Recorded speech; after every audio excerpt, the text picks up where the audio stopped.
And we're live. This is House Education on Friday, February 7th, 2025. Going to turn our attention to the Vermont Students Assistance Corporation as we continue what I would call Higher Ed Friday. Anyway, going to really just turn it right over to you, Scott, if you don't mind introducing yourself and your coworker, and we will dive right into the testimony. Yeah, thank you, Mr. Chair. And my name is Scott Giles. I'm President and CEO of Vermont Student Assistance Corporation, and I'm joined by Patrick Leduc, our Chief Operating Officer. Patrick has been with us for well over 20 years, but has not had the opportunity to kind of join me before the committee. So he'll be here to kind of help correct any mistakes that I might make in response to questions that you all. I'm mindful of the fact that it is a Friday afternoon. And I know that most of you are fairly familiar with VSAC and our programs. What I thought I would do is do just a very brief overview for reminder purposes, and then, as requested, jump right into our budget and highlight a couple of items, some of which are included within the governor's proposed budget, and a few that we want to highlight for you, which are not at this point. So let me kind of start with just a very, very high level overview of VSAC in our work together. We are celebrating our 60th anniversary this year. We were created in 1965, and if you were to ask Governor Hoff and the members of the legislature that were actively engaged in our creation, they envisioned VSAC largely as a college access organization that was created in order to make sure that all Vermont students, regardless of their circumstances, had access to the education that they would need. And what did that mean back in 1965? Largely, people were thinking about traditional degrees, 2- and 4-year degrees. And so when we were created to administer the state grant program, which remains our largest state-funded program. But through the years, we learned that just making financial aid available to students wasn't enough, particularly first-generation income students, but that you really needed to provide them with the current education counseling and supports to be able to help them navigate what is a complicated path. And so starting in the 70s, we added those current education counseling programs. Those are almost entirely funded by federal grants. Patrick and I just came back from DC, having a conversation that I'm sure you all are actively engaged in right now across all of your programs. Those programs allow us to have counselors working in nearly every middle school and high school across the state. And we have a program funded by the government as well that provides the same services to adults. That adult could be 18 or they could be 70, depending on their circumstances and needs. Importantly, our counselors live in the communities that they serve, so they live all across the state, making VSAC truly a statewide entity. We have evolved over time to be more than just a college access organization, and starting in the 80s, we added a state grant called the Advancement Grant that was a non-degree grant that is a grant targeted just for adults who are looking for a non-degree certificate or credential. It's become one of our fastest growing programs. And then during the pandemic, with the support of this committee and others, we really expanded the support that we were able to provide to individuals that were interested in pursuing more career-specific or career-focused training opportunities. And we can touch on that, but the Trades Forgivable Loan Program is something that we worked with you all on during that program, during that period of time. We're doing a lot in nursing. I'll spend more time on this, but we worked with this committee particularly closely, creating a forgivable loan program for teachers, which is going to be the kind of heart of one of our requests at this point. We administer the 802 Opportunity Grant, which is a program that allows a student from any Vermont family earning $75,000 or less go to CCV tuition and fee free.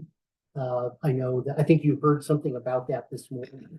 I'll just give you advance notice that the governor's request includes funding in our base that would allow us to increase that income threshold to $1,000, which would then allow roughly 70% of all families to be eligible. We just had UVM. Their tuition-free threshold. I think that's the direction that we are all, trying to move in.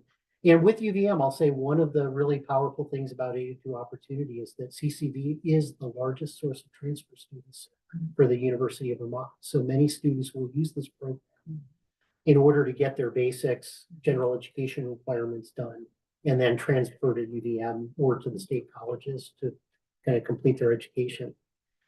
We also administer about 140 private scholarship programs. These are programs that range in size from your local Rotary Club may have raised money to support a scholarship program in your community to one of the major foundations in the state that is looking to support students. We work very, very closely with McClure.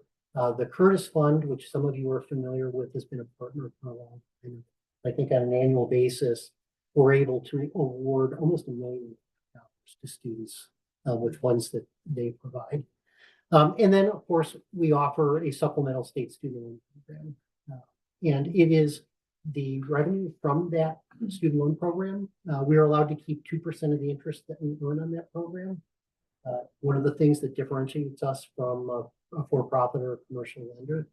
But those resources that we earn, we are allowed to use those both for servicing the loan itself, but we can also use that in order to support all of the programs that you have entrusted us with.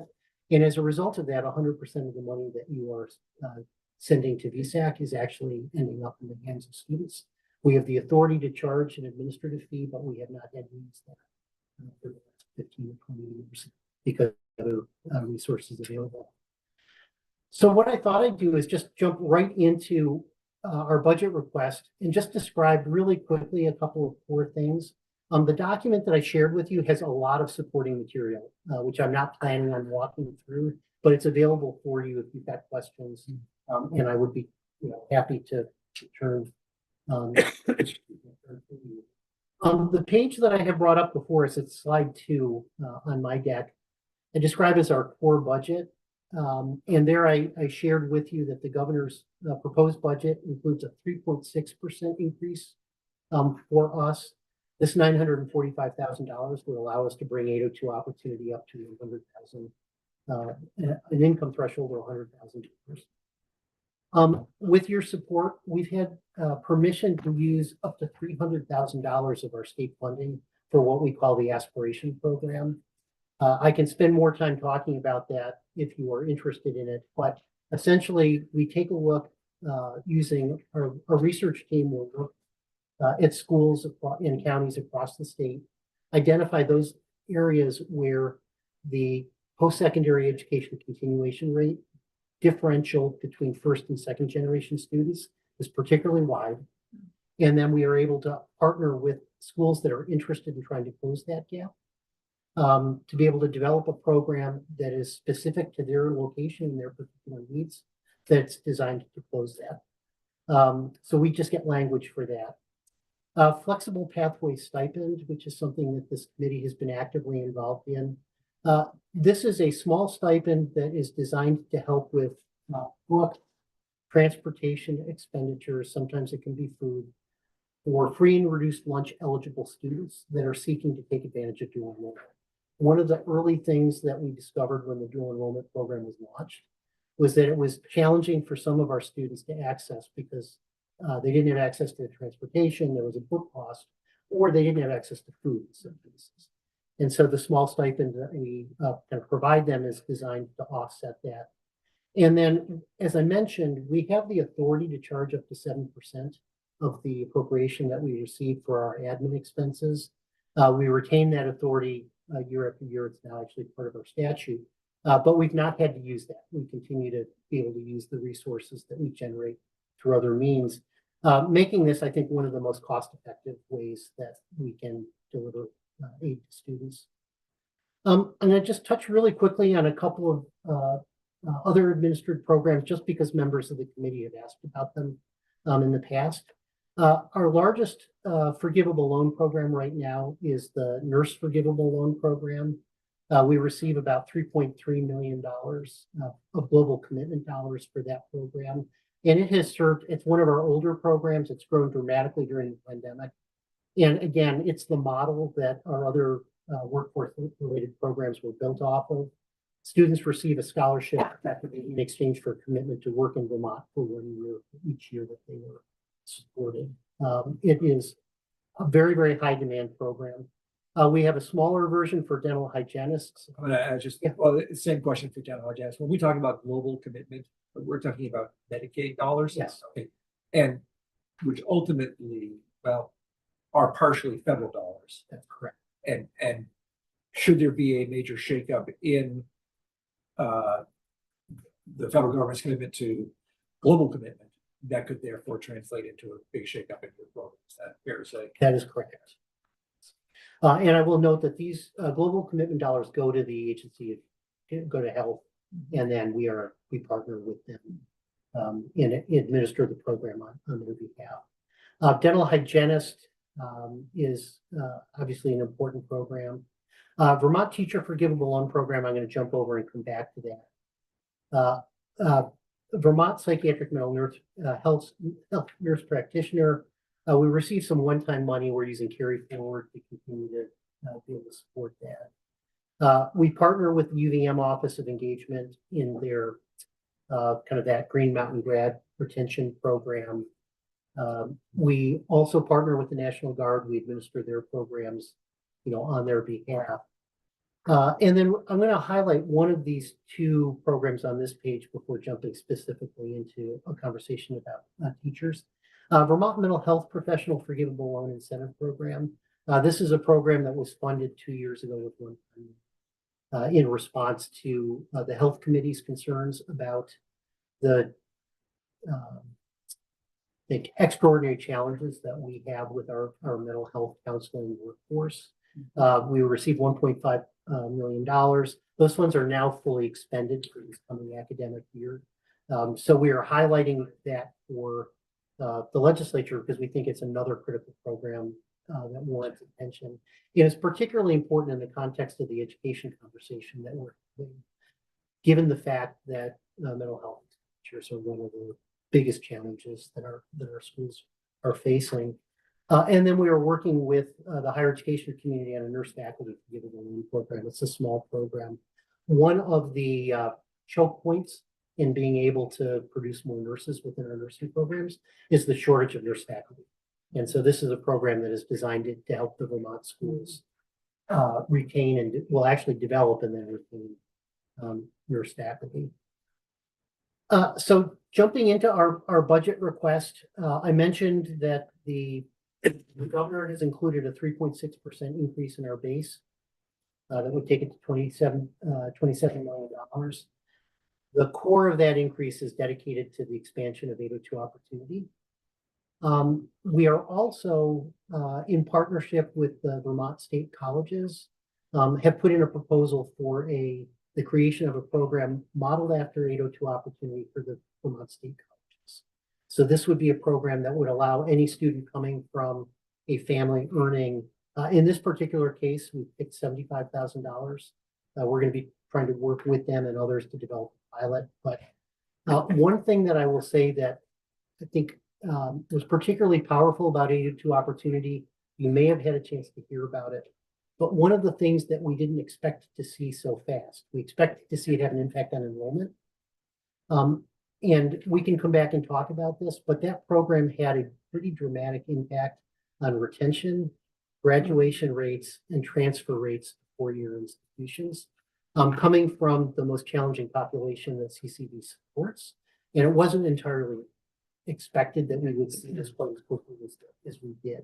Once we started to see these numbers this year, we worked with the chancellor, with David Berg, the president of Vermont State University, to begin the process of saying, since this is working so well in this particular context, and given the challenges that the Vermont State University has, as well as the workforce needs that Vermont has, why don't we see if we can design a proposal for that?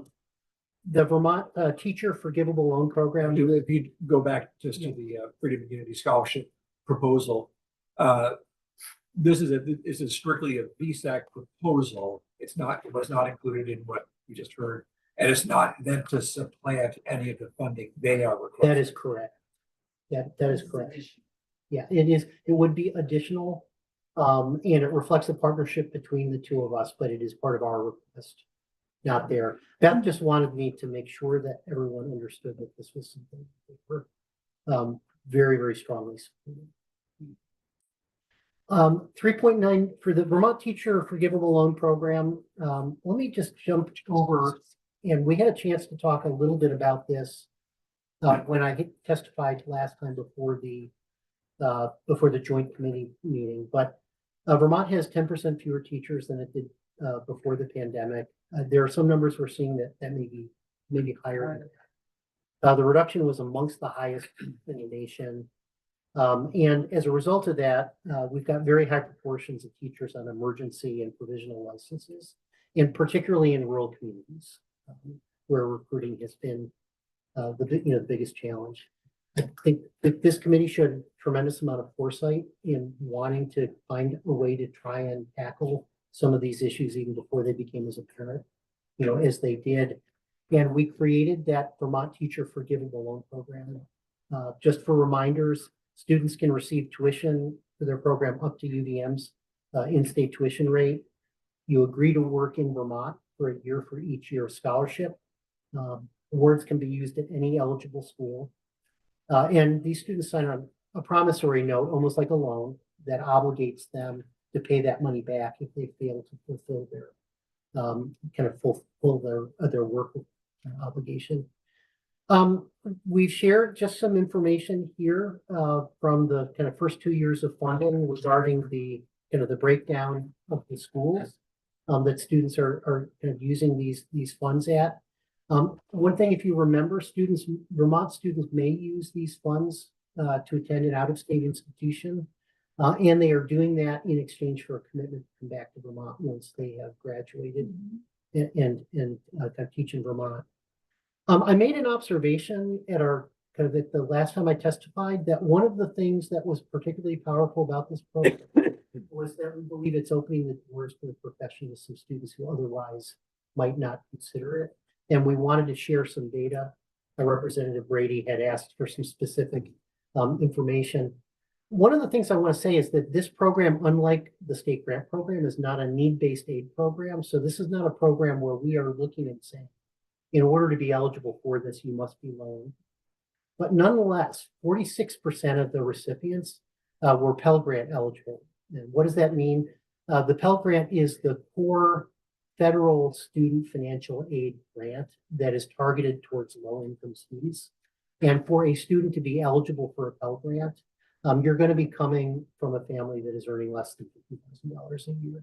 And I think 36% of the recipients were what we call full Pell eligible, which means that their family income and assets were so low that they were actually eligible for 100%, which puts them kind of below 200% of the poverty level for their Interestingly, 24% of these recipients identify as being male, which is, from a teaching workforce diversity perspective, something that is important.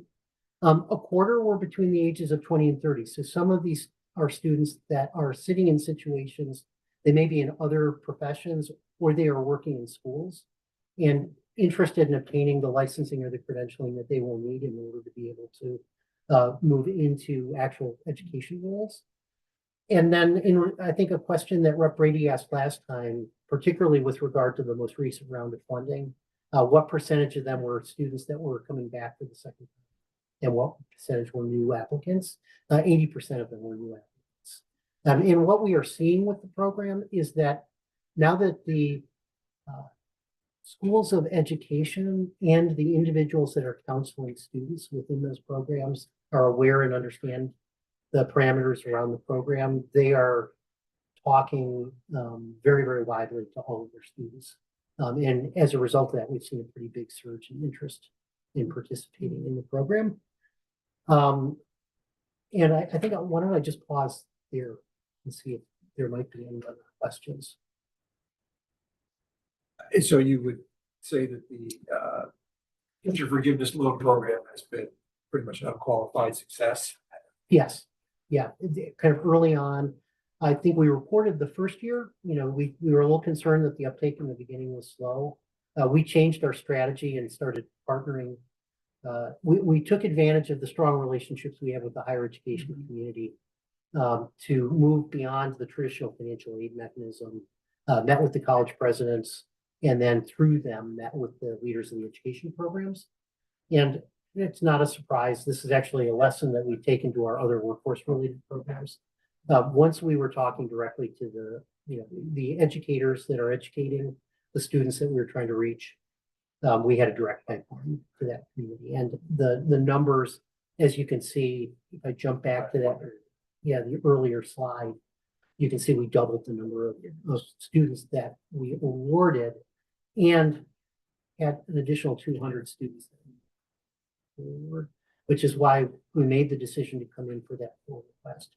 We asked our team, what would it have taken last year to fully funded the eligible group, taking into account attrition and other things? And that's the source of that $3.9 million. I was looking back saying, well, these people would also qualify for the forgivable loan for just staying in Vermont for 2 years. But if the demand is that high, and there's only 1.5 available for that was important. Yeah. I think you and I talked about this, but just to clarify, because we're still in the early part of this, we don't have data yet about where they're then teaching and staying in Vermont, but presumably we will in later years. That's correct. We're early in this Yeah. program. Yeah. We have lots of experience with the nursing program, which is kind of the older version of this program that we've been running. But we're going to be building the tracking systems that will allow us to be able to report back. How many of them are teaching in Vermont? The nursing program, historically, we've seen 90% of the participants fulfill their obligation through work. We'll be able to provide you that information, and we should be able to provide you information on where it is that they're working. So just so everybody understands, this was originally funded as some of these other programs were with ARPA dollars, one-time dollars that we had available. And we don't have those yet, right? And that's our big challenge.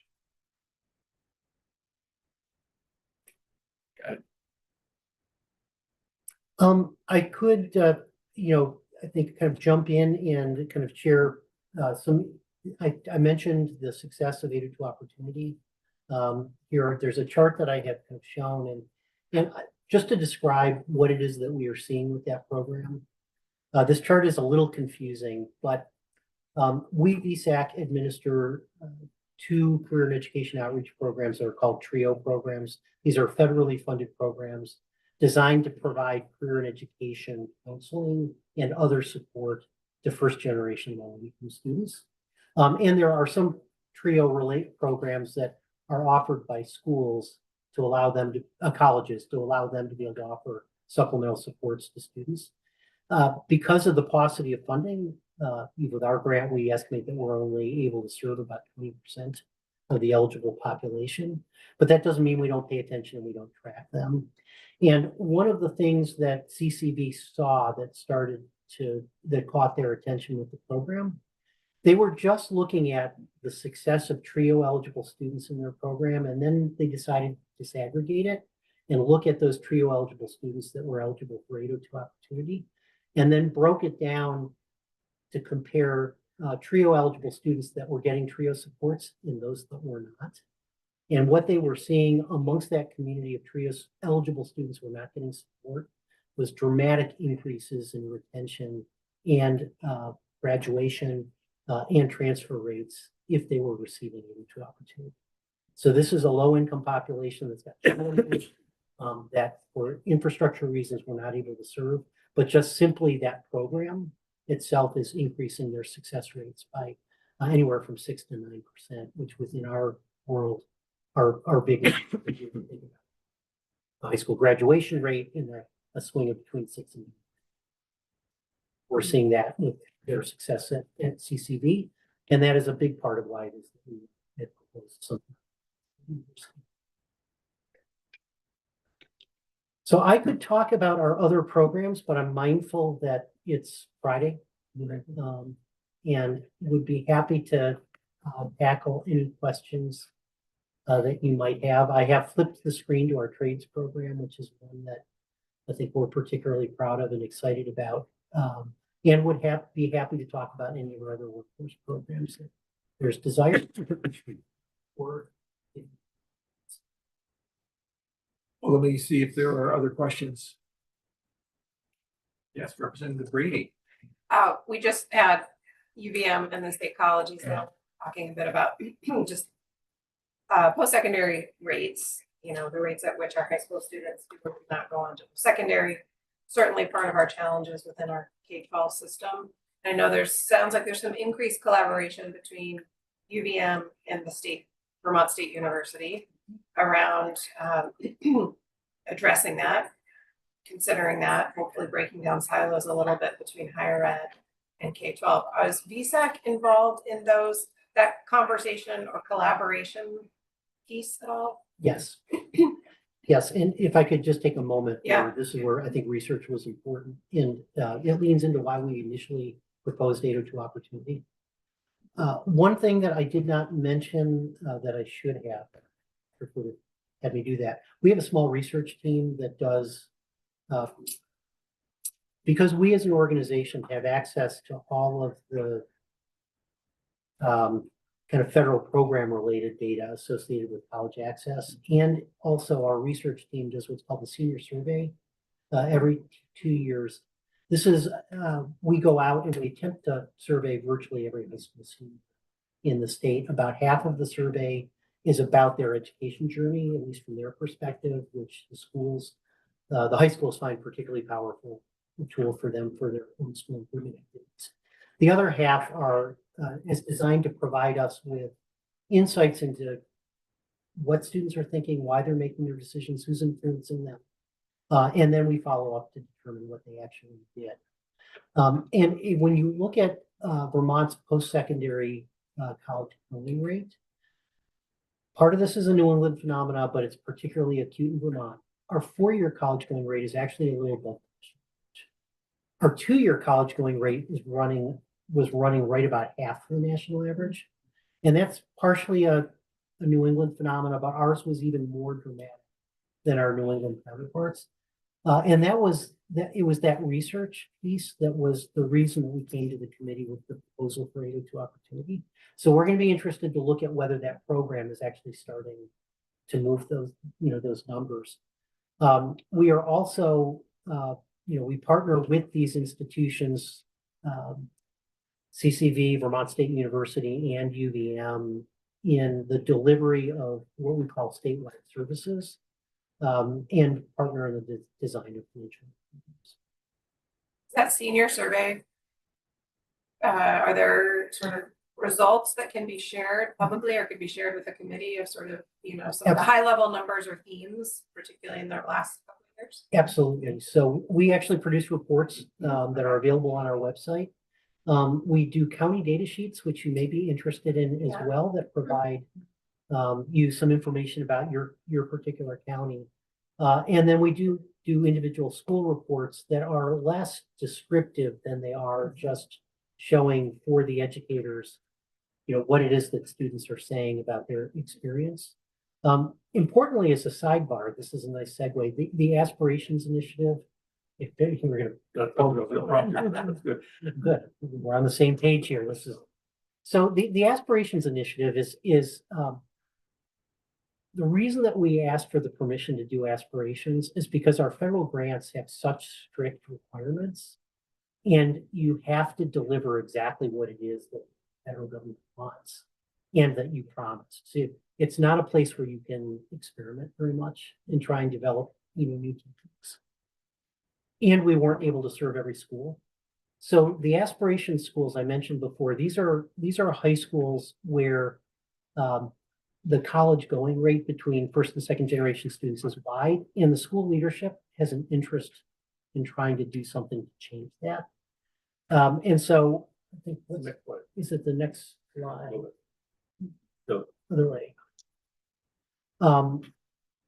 Right now we're working with kind of Harwood, Missisquoi, Brattleboro, and Oxbow. And one of the really exciting things that we started doing is bringing these teams together and sitting down with their high school reports.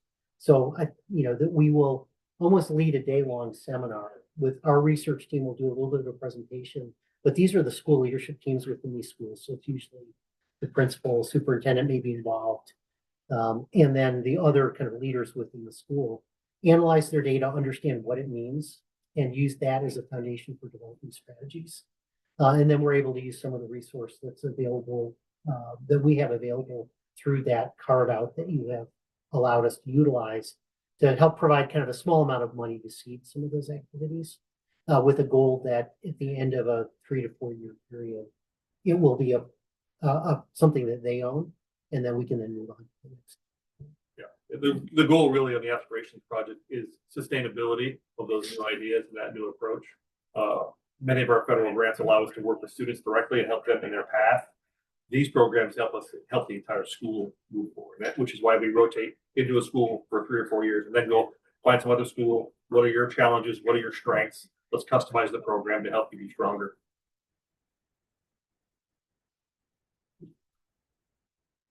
Great, thank you very much. Thank you very much for having us. Thank Yeah, Thank you.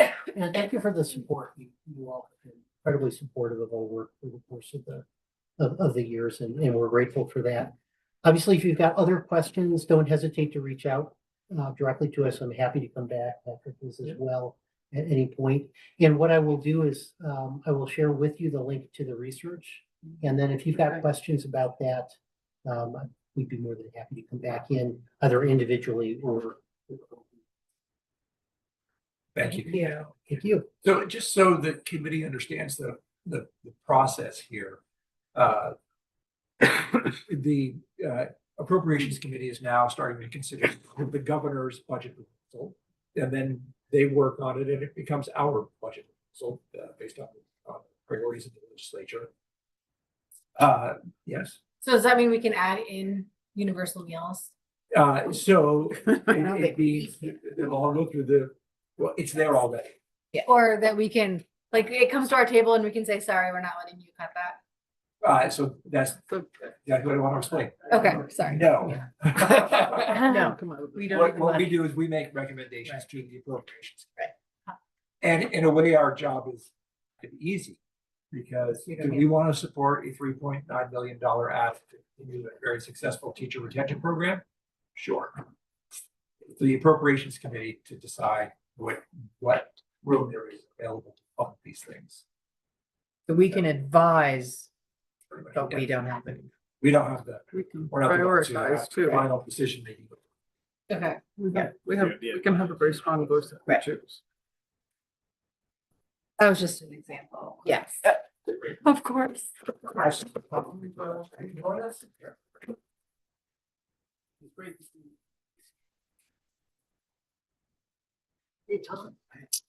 Yeah, this is a good one.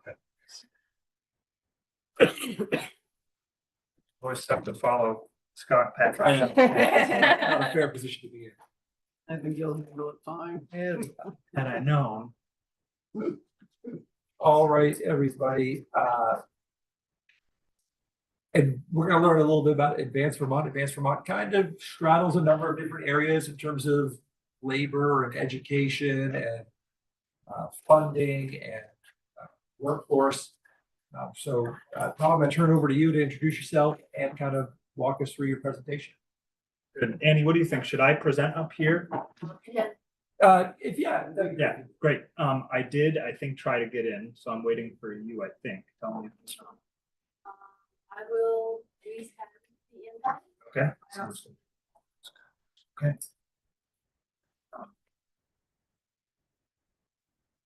It doesn't work out, that's fine. That's good. I was trying to get ahead of the curve here. No, we appreciate that.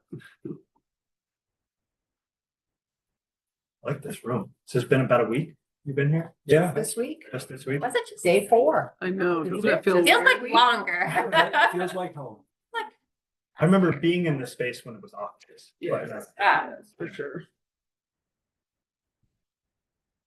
And actually being jealous of the person at the corner office here.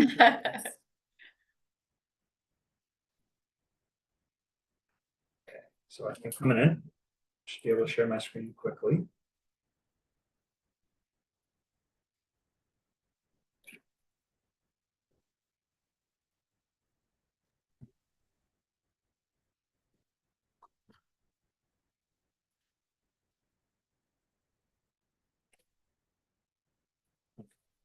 Okay. Great. For the record, I'm Tom Cheney. I'm the Executive Director of Advanced Vermont. Great to see some familiar faces and a whole bunch of new ones. So great to see you. So what I was thinking about doing, and I appreciate the introduction, Mr. Chair, is to give a little bit of an overview of the work that we do.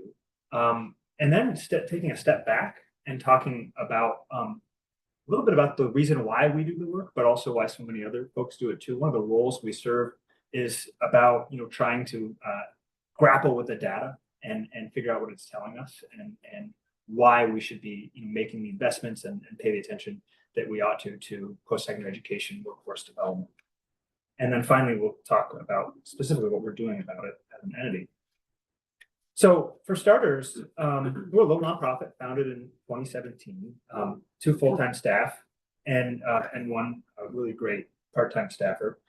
And we've been funded through philanthropic grants, state appropriations, a contract with Hireability Vermont actually, and some congressionally directed spending that's coming online now.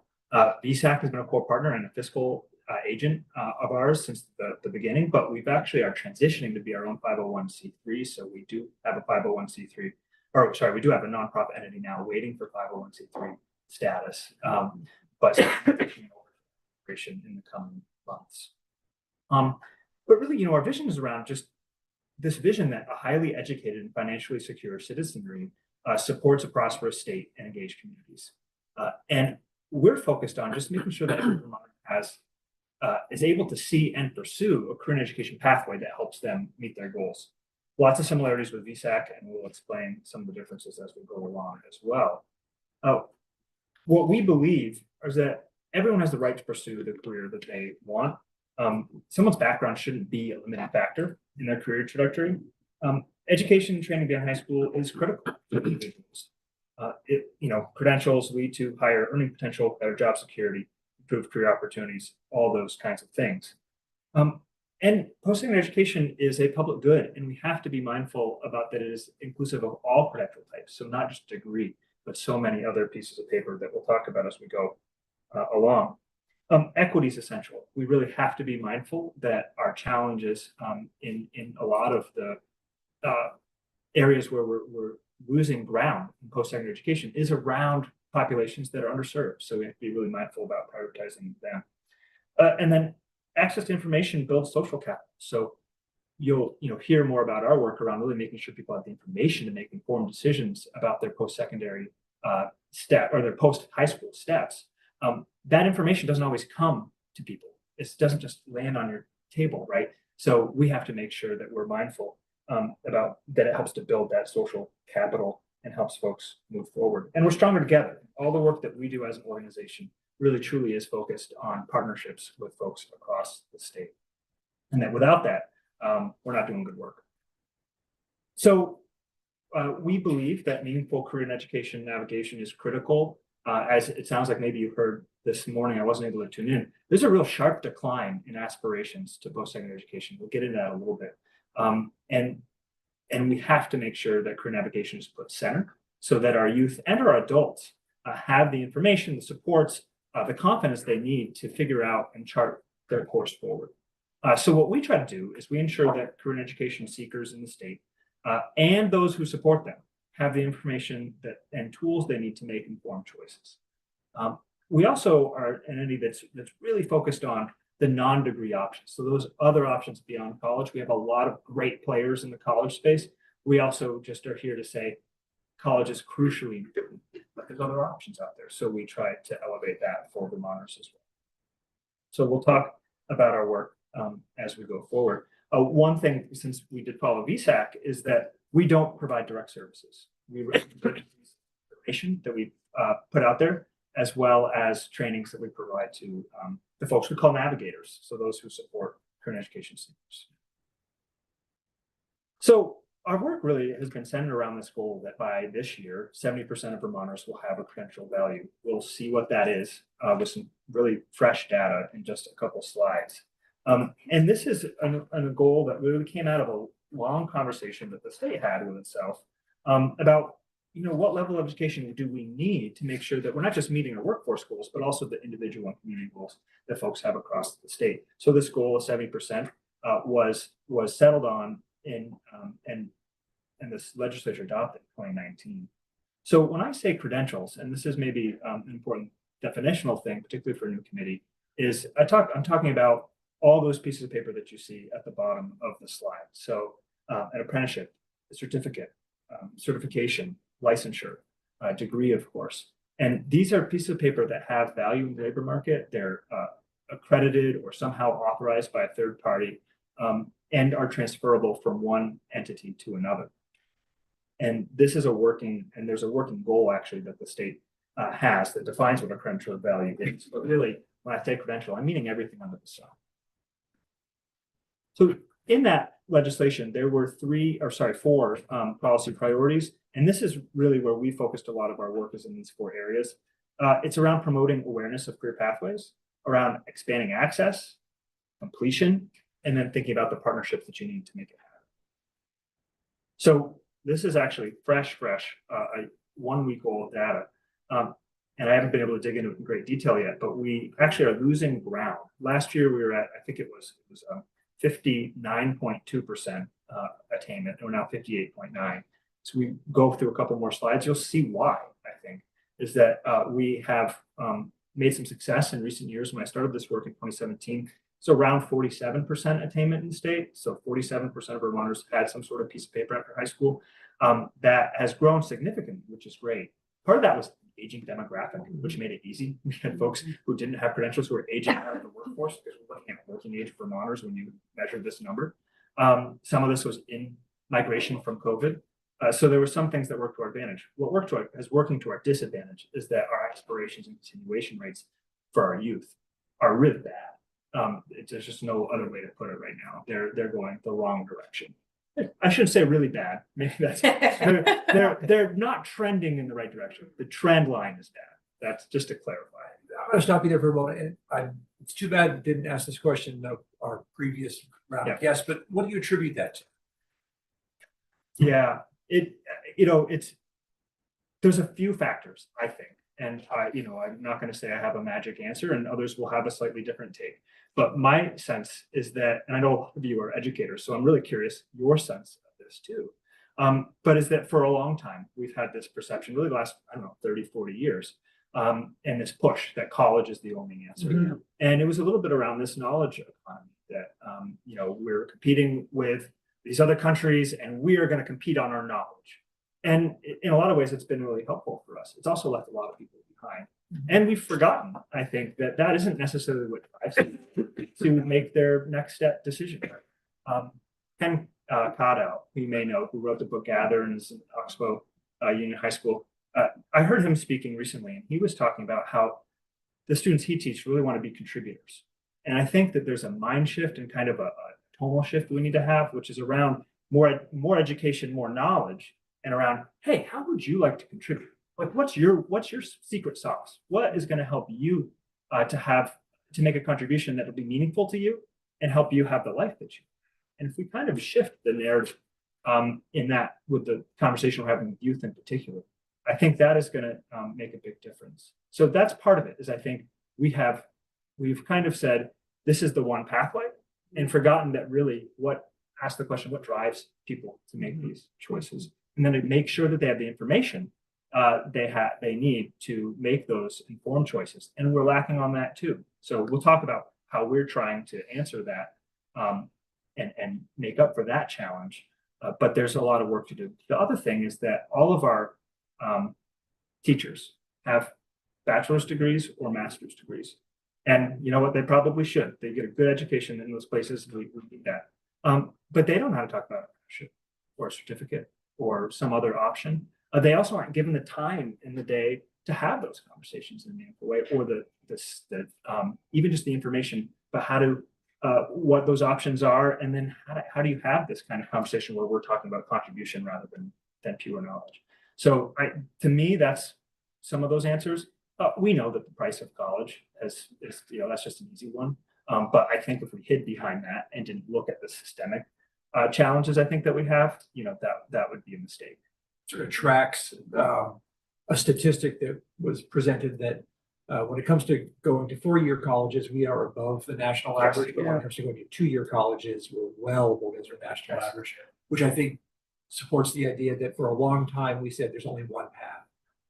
And 4-year in particular. And while other states, I think, also were pushing college, I do think that there's been this sense of a 2-year is much better, is an okay option too. Yeah. And for whatever reason, the bachelor degree had been the default. Yeah. So, these are all things we know, but a couple, interesting stats, right? There's 2.7 jobs for every Vermonter looking for work. There's some new data out of the McClure Foundation, Department of Labor. They every 2 years have this most promising jobs brochure, and they highlight the top jobs in the state. And so 78% of the recent list require some sort of piece of paper after high school. And my recollection is all or very, very close require some sort of training at a minimum, right? We know all the values of credentials here on the right. I don't have to get through to those, but there's many. So this is actually yanking from one of those reports you were talking about with Scott just a minute ago. This is a graphic that they've created in their most recent report around high school seniors and what they're thinking. And you can just see what's important here, I think, to note is that there's huge disparities across our populations. And this is just one to look at, but it's first, those who are first in the family to continue on education after high school or second or more. And you can look at the top as females, and generally we should know that females are having much greater success post-secondary than males are, but also this divide between first generation and second generation. And look at that line at the bottom, 45%. This is not continuing on. This is 45% of high school seniors say who are first generation males say, yeah, I think I'm going to continue my education after high school. That's unacceptable. Because we know that they're going to have harder times because they won't have access to the education that they need to get that career that's going to give them financial security. Are you counting in those, sorry, can I ask a question? Are you counting in those statistics the students that get their certificates in high school from a program? Because like one of the things I'm looking at wondering this is that in the high school I work at, students used to go on to like Vermont Tech or something, but now they're actually doing the work and getting their certificate at the end of 12th grade and they're done. They're entering the workforce. And so is that affecting these statistics? That's a good question. I don't have the answer to that. But I think, yeah, this is saying continuing your education after high school. So I think it's fair to say that, there may be some people on this who say, no, I'm not going to continue because I did get that credential. That's a relatively small, part of the population, but I think that's a good question. I don't know that it would change the dynamics of this chart much, but I think it's a good question. So looking at our counterparts, and this is a lot of numbers, but basically we can see that Vermont is lowest in terms of its college. So college, we don't have information on all the other credentials. We just don't have that data infrastructure. So college really is the barometer that we do have. So college enrollment is, you can see that we are trailing rather significantly in terms of continuation from seniors to high school in the fall, our counterparts in New England. And this is what 2022 number here. The 2023 number is actually in Vermont. I don't have it for the rest of the state, the rest of New England, so I didn't add it, but it's 41% actually continuing on in college. So we're really trending in the wrong direction. And all states did trend down during the pandemic. Yeah. But, it's pretty dramatic. And I think I asked that here. The difference between male and female is rather significant. It's a 16-point spread. So 37%. I've been seeing this for years too. Even if you're looking at colleges and their male-female population, it started to skew maybe a dozen years ago, 15 years ago. And there's really great work that's starting to bubble up that the Tarrant Foundation has started with the Community Foundation, and they brought in actually this national expert called named Richard Reeves, who just is right on this issue with boys and men. And one of the stats that really stuck with me from his presentation in April or May was that it was in 1971 when Title IX was passed, and the thought was that was going to help get more into college, get those levels. It was about 41% women, and the rest were males. It's now completely 100%. Yeah. So there's a real red alert Just to give you a sense of what attainment looks like across the state. You can see some big differences across the state. Chittenden County obviously has relatively high attainment, still below our goal that we're looking for, but it is pretty strong. And then you'll see a lot of variation, particularly in Northeast Kingdom, where we have a lot of challenges.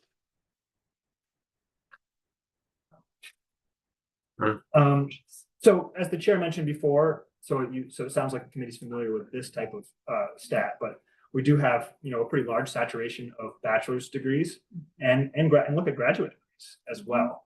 And then really small chunks of certifications, certificates, and associate degrees. And then a rather large, portion of Vermonters just have a high school or a GED. And then 11% have some college, which we know they probably have debt, which is a challenge that we have to address. So now starting to almost pivot into the work that we do, this stat or these stats are kind of important. Is I think, when you ask why is it that we're seeing the struggle, this is another part of the answer with our youth, is that you can see really low levels of students participated in internships. When you're seeing that, about half, let's call it half of students researched the education and training they needed to do the work they want to do, half just researched. That should be 100%. That's an easy one to get to. So these are seniors saying, I participated in an internship where I researched what I need to do for my next step. Or when we're seeing 60 to 70% talk to adults about careers, that should also be 100%. So these are just 3 stats that I took from VSAC's report that we're exploring. Okay, what are the types of steps that students are taking in high school, that they're identifying that they're taking in high school, and how, these numbers should be, closer to 100%, and I think could be. Gave it that focus, and I highlight this because I know your committee is thinking about, the pre-K to 12 system, and to me, one of the core outlets is preparing them for the next step after high school, and we can see that the system's currently not meeting that charge overall.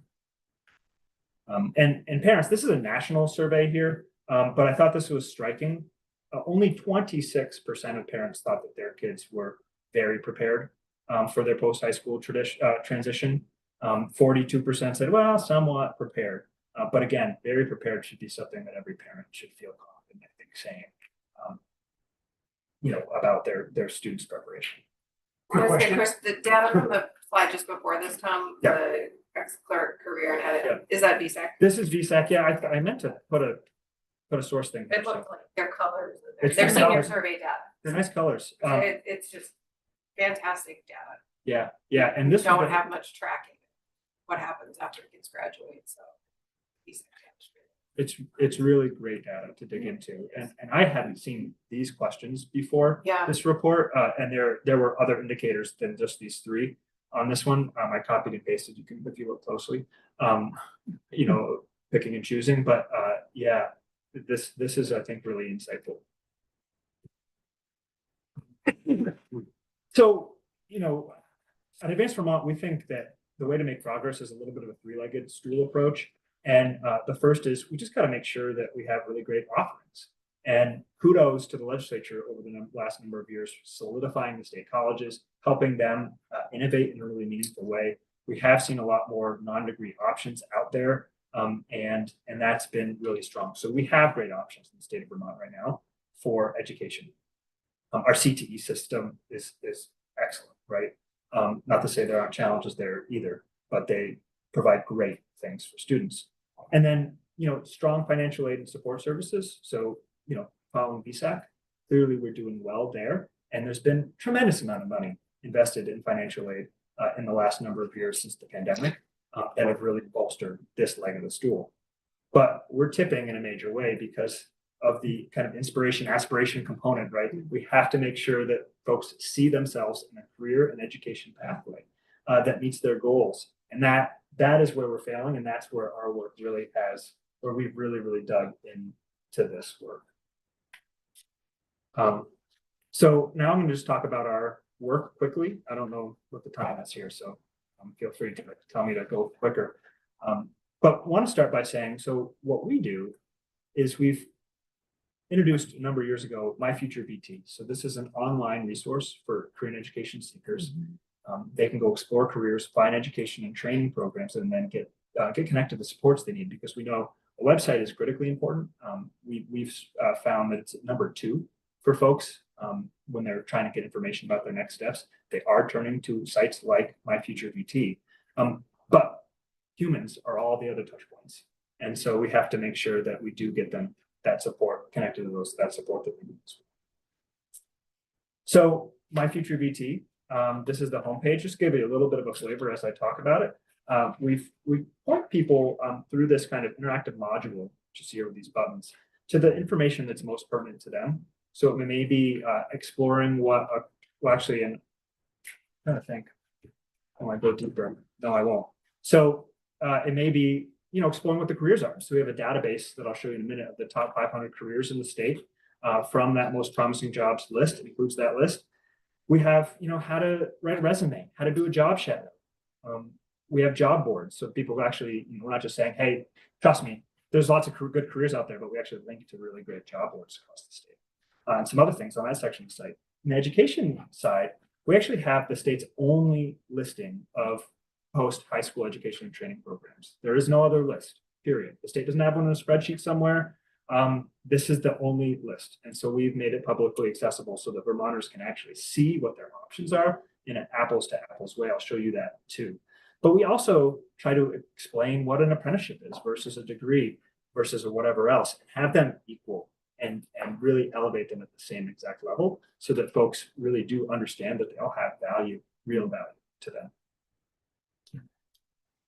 This, as you scroll down, we have some blogs that are really great, and then on our homepage, and then we list some of the careers that cuts off. So this is, again, a screenshot of portion of this, but you can see that we have, it's 514, maybe it's more than that now, careers in the state. And you can dig into this with Vermont specific wage data, projected openings, what is this job? And then what are the education programs that are linked to it? You actually can link straight to those education programs from those pages. So you actually click deeper into these particular careers. Here's the 650 credential programs that we have listed, and we're still continuing to collect them from providers across the state. It's an ongoing process. This is actually our compare tool. So we do have a compare tool where you can side by side put the information. So you might say, hey, I'm interested in a program from Resource that leads to a certification. But you know what? I don't know. I'm still open to a bachelor's degree. So you can, in this instance, we're looking at 4 of the construction options that people could consider. How are you sort of screening the credentials for credentials of value? Yeah, so we are following that definition, that draft definition that the state of Vermont has created. And so kind of checking boxes to make sure that each credential meets that. So we know that, CTE programs all go through Perkins. They're all considered a credential of value. There's a tier 1 list, tier 2 list. I won't get into details, but so we have a mechanism through that for CTE programs. All of our colleges, are accredited, so that makes it easy. And then it's the one-off programs like the great programs that Resource do and others that get a little trickier because you have to do a little more assessment about what is that certificate and who's authorized it and those kind of things. So it's a process. But and all of our data is data that has been approved by that provider. So we don't just comb their website and say, I think this is right, and put their information out. We make sure that it's clean, approved data because we don't want to mislead anybody. And we update it regularly. Credential Engine still a thing? Yes. Okay. Yeah. And we work with Credential Engine to do this work. Good memory, Mr. Chair. I wasn't going to bore everybody with that, but Credential Engine leads this work on the national level, and we plug right into the methodology. So actually, all of this information also goes up to their national history, so that folks outside of Vermont can see the great programs we have too. Yeah. So the impact that My Future VT is making, a year ago, we concluded an evaluation of the site after, I guess at that point it was 2.5 years of it being in existence. And, overall, the vast majority of folks say, hey, this thing looks good, feels good, has the information I need, and the next piece is gonna be, it made a difference. I changed something because of it. So on the right-hand column here, you'll see, it may just be, I've got a clear path now. I've got better sense of the resources I need. I've been connected to more resources and information. Or I actually enrolled in a program or applied for a job. So the tool actually is making an impact in Vermonters' lives, which feels really good. We were really pleasantly surprised with the strong results we saw from this. Could you talk a little bit about what a navigator is and what they're? Yeah, sorry, I kind of glossed over that earlier. So we call a navigator as anybody who supports folks in their career and education journey. So it could be a school counselor, a teacher, a parent. But in this case, for the purposes of this survey, it was parents and then, professional navigators, someone who is actually, for the most part, was a school counselor or Department of Labor counselor or a higher ability counselor, things like that. People who do this work regularly.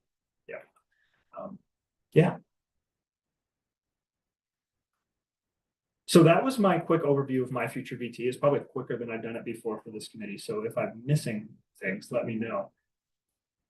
Yeah. How do teachers become aware of that resource? Yeah, so that's Like, how is it that I don't know about that resource as a classroom teacher? So two things, and our budget ask, we'll get to that a little bit too. We have a small budget and we can't get out to everybody. So what we do is we get to every conference we can and present if we can, certainly table. We make opportunities to go to students and to schools and actually to career fairs and those kind of things, and have those and be, raise awareness of this tool. We try to get on listservs and that kind of stuff, but we don't have like a media budget, and we don't have an army of people we can send to schools to do trainings everywhere. So part of our budget ask this year is to say that is really important. We've been around for 3.5 years, and for a while it was like I could connect back how somebody knew about the site when I saw them. I can't anymore, so that's a good sign that it is getting out there. But we have a lot more to do to make sure that everybody can see it and has access to it. Yeah. So I can, following up on Yeah. that, when you do get into schools, how do you get there and what kind of, what do you? explain usually that. car, but I'm sorry. Besides that. I couldn't help. You just couldn't. Like a help dad it, joke. I Yeah, know. couldn't help. That's all right. So when we get there, there's a variety of entry points. So increasingly, and actually I'll talk about a program that we're launching now as part of some congressionally directed spending, where we're actually going to do trainings for teachers in schools. So that's going to be a huge opportunity for us to raise awareness about. But largely we're there for a career fair or an education fair and that kind of thing. Sometimes we're, tabling, sometimes we're doing a presentation or a workshop. I did a keynote for a thing last year. So it's those kinds of opportunities. Yeah, Typically. so that might really School. limit, I keep in my head going back to that map you had on here of the Yeah. state of Vermont. My worry is you're not getting into those places necessarily that are the lowest numbers, percentage wise, because if that's, this is Yeah, no criticism no. of you or the Yeah. work you're trying to do, Yeah. but that's what we need to be targeting. And in fact, even when we're talking about public ed here. Well, I agree with you. I mean, we're careful to do additional outreach to communities that need that. So do a great program with USCI every year where we're talking with kids of immigrants. And that's been a great thing that we've done. Was in the Northeast Kingdom last year for a great presentation, but I was invited to that. So this new program that we'll launch, that I'll tell you in a minute, it's called the Graduate with a Plan program. Maybe I just go to that now. Yeah. And this was because to the points that have been made, that there wasn't necessarily demand for or awareness of the resource because people aren't necessarily always thinking about having these conversations. And so we thought a great way to bolster the capacity within a school community, greater school community, not just within the bounds of a school, but broader than that, is to actually go there. And so we're going to prioritize schools where they need this, where their populations need this help, and do two major things. One is provide training. We call it navigator training. Thanks for making it. And this is to make sure that we're going in an in-service day or some other opportunity to talk to a whole faculty, or part of a faculty and staff, I think is important, and say, hey, here's the 101 on, career navigation. And here, and work with them to figure out what they want more specifically for trainings. And then second is we're going to create a model curriculum. There's a lot of great work happening across the state with great curriculum here or a great training there. And what we want to do is learn what's really working the best, pilot it somewhere, and then create a menu of options for schools to actually be able to go and build this into their day. So it might be a teacher advisory where my wife sometimes talks about teacher advisory, and sometimes they're looking for things to talk about. And well, let's give them a 10-minute lesson that they can do twice a month or whatever it is. So that's what we're working to do too. And this is hopefully the beginning of something bigger than this too, but really starting to say, we got to make sure that every single body in a school, whether it's middle school or high school, knows how to have a conversation with their students about their next steps. It's given the space to do so. And so that's what we're really trying to do. And that will, I hope, increase the demand for and the awareness of My Future VT. So it's kind of a mutually beneficial program setup.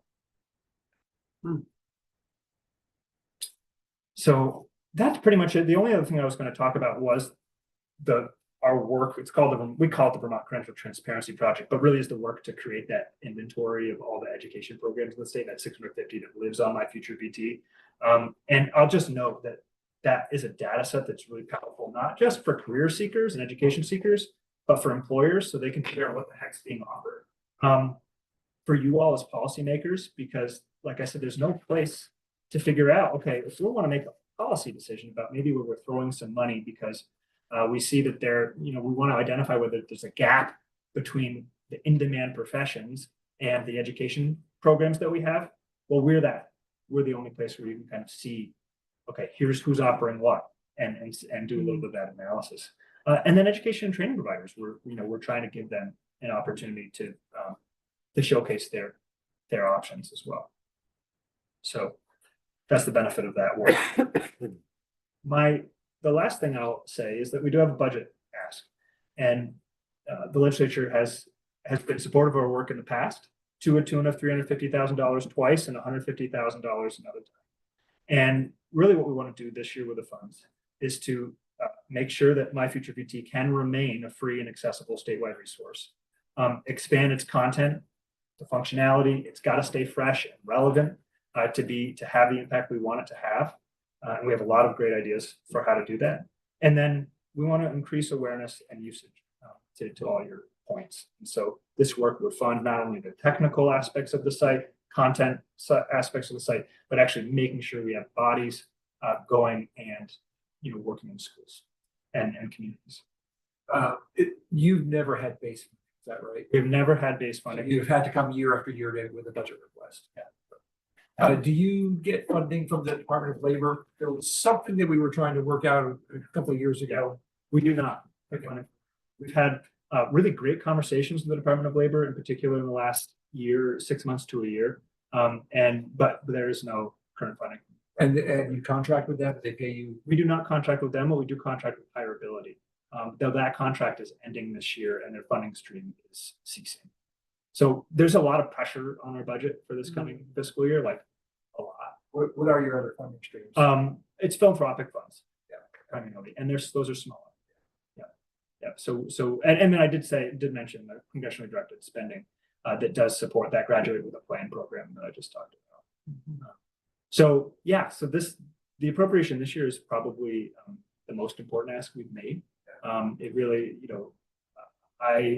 there could be challenges if we don't get that funding this year to making sure that My Future VT continues as it does today. You'll have to take the request, obviously, to the Appropriations Committee. They may ask you for a more detailed breakdown of that. And if you'd like to send that along to Annie as well, that'd be great. Yeah, I have in my Yes. materials, there's a 2-pager. Yeah, and if you'd like any more information, I'm happy to give it to you. Yeah. But thanks so much. This is a Thank great you. conversation. Yeah, I really appreciate it. Thank you. It's great to hear from you. Other questions? Kate, I would just say that your question about how come I'm a teacher, I don't know about this, has come up generally every time a presentation is made. I think what it really shows is there's a hunger Yes. among educators to know about the Yep. availability of this. And Just like you were talking about the advisory or the homeroom or whatever, when you have 9th and 10th graders and you're given 30 minutes to spend with them and no real do this with them. You can do We this. play a lot of games, but and it doesn't seem like you need a ton of training. Certainly, I'd like a little training to just be able to like go through and see what's in there for myself. Yeah. But turning them loose with a website when they're in 10th grade is also just fine. You know, poke around in there for the next 30 minutes and then, you know, do just a little exit ticket or whatever, like what'd you get out of it or I mean, whatever. I went into it just while we were here and I was starting to go into it. And I had to focus Like back maybe on I it. need a new career. No, What do I mean, need to do to get out of this spot? Legislator in there. you know what? I liked it. Hey, I liked it. that's the best compliment I could get. That's the best compliment. I had to switch back because I was Right. going down too far and You know, I wouldn't say that the work that we do is particularly novel or like, you know, oh my goodness, it's like, why isn't this happening? yeah. And we try to bring those innovations to it as well. But it does feel like something that shouldn't feel like it's innovative or different. It feels like it should just be there. The website, as well as just making sure that our teachers just know how to have these conversations. And I don't think it requires a tremendous amount of training. I agree. If I could just say one thing, I remember Tom coming to me early on, maybe my freshman year or something, my freshman biennium, I don't know, and telling me about this. You're starting this up and and I remember being really excited about the future. And I remember the goal, you know, the 70. And while I'm disappointed that that the goal hasn't been reached, and I'm even more disappointed that we're seeing a decline, this still excites me. And I'm really grateful that you're still working on this, Tom, and putting focus on it because it's something that I believe is really needed in the state. And our numbers shouldn't look like notes. So thank you. Well, I thanks. And wanna say thank you. there's a lot of really great organizations doing really good work, and we have morphed over time to find the place where we feel like we can have the biggest impact. And Yes. that's what it is. Thanks. Thank you. Appreciate it. All right, thanks.